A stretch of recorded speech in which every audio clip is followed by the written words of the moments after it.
Jvalvashkani shlifovkaga olib kelishgan. Stol qo'yib, stol ustiga ikkita rogatka qo'yib, ustiga qo'yib qo'ydim. Buni nimaga unaqa qo'yganim sababini oxirida aytaman. Hozir buni shlifovkaga tayyorlayotdim. Bu o'zi yeyilib ketgan bo'lgan, ustini navarka qilishgan.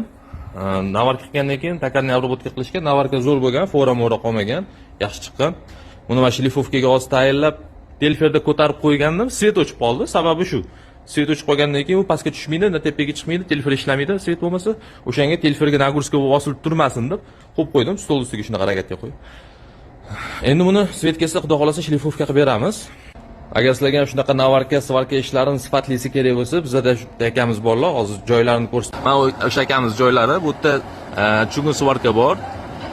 Bloklar yorilgan bo'lsa, kelaverasizlar, unaqa xizmatlarimiz bor. Keyin argon, alyumin, nejeveyka argonlarni ham qilib beraveradilar. Shunaqa xizmatlar kerak bo'lsa, aloqaga chiqaverasizlar. Bu valda hozir xudo xolasa svet kelib qolsa, stolga qo'yib shlifovkasini boshlab boramiz.